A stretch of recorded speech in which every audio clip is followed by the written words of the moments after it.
here we have Tangari Park on the border of Rennell and Pine roads, just out of Aberfoyle Park.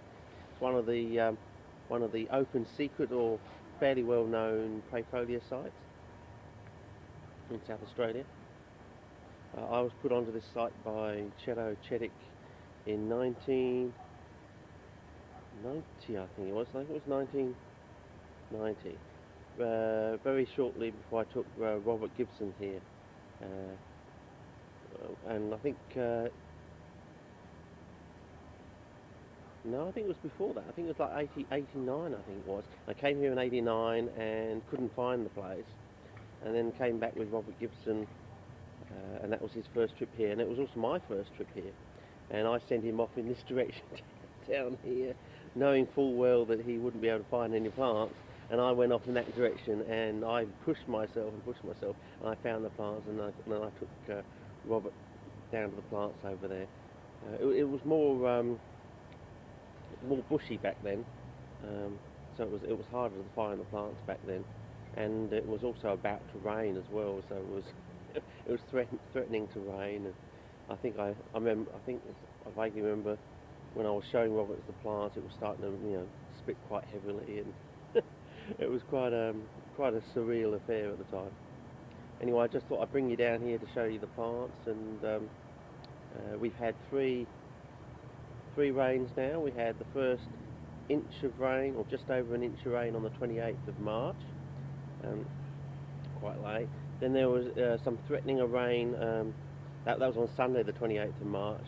Then there was some threatening of rain the following weekend, but it never happened, and I thought that was a good opportunity for cloud seeding. That would have been good. We probably would have got another inch of rain the following week if we had cloud seeding with the new Israeli technique of using salt. And then the second rain that actually did arrive, I think it was just about 15 millimeters, was last Thursday, the 22nd of April, and we just had a little bit last night. So we've had about 5 millimeters last night. So we've had 3 rains for the season so far. Anyway, just having my little morning snack at the moment.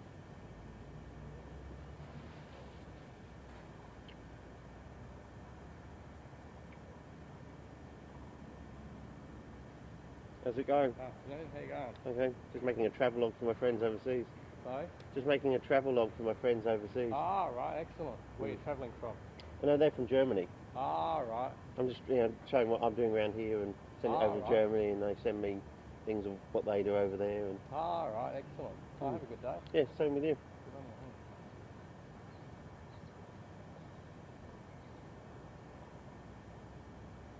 I don't know if you can see that person in the corner of the screen there, but I don't know, I think I got this too tight. You probably won't be able to see him. He's just running 2 dogs to the park area before the emerging bushland. So the season's been very late. The first flowers on the Prayfolias over here were about on Monday last, I think, because I visited it last Friday after we came back from our the short trip, which you'll probably also see on this tape. And when I visited them, then there were 3 flowers open, and the flowers usually open every other day, so that was about 6 days before the plants had emerged from the soil. So I'm about to film them now. So we've had since Friday, it's now Friday, we've had a week, so there should be another 3 to 4 flowers open, so they should have had about 7 to 8 flowers open since they emerged now. Anyway, we'll count them and see if the mathematics, or the after mathematics, is correct.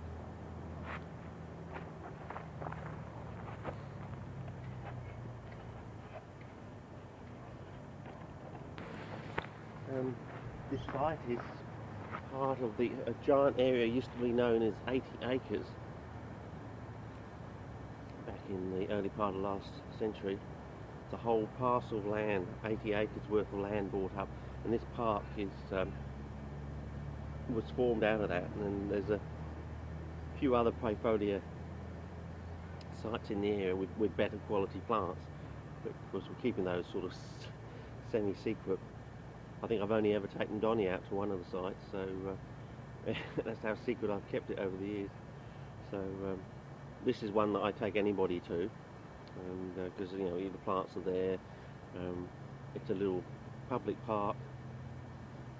People can get their so-called fix of the plants and not damage any of the really pristine sites, any of the sites that have seedlings. This site doesn't, as far as I've seen, doesn't seem to have seedlings, so that's why I allow people to see this. And I mean, if you come over here, I probably will show you some of the even better sites. Because it's unlikely you'll trip over here and steal any plants, you know, and rip them out of the wild. So you know, but just people live in South Australia, this is the site I take them to. People from overseas, I'll take them to more pristine sites, because you know, their opportunity of seeing the plants is like you know, 2 or 3 times in their lifetime, unless they come out here to live here. I mean, if you want us to sponsor you, if you want to come out and live in Australia, well, fair enough. Yeah. So anyway, thank you.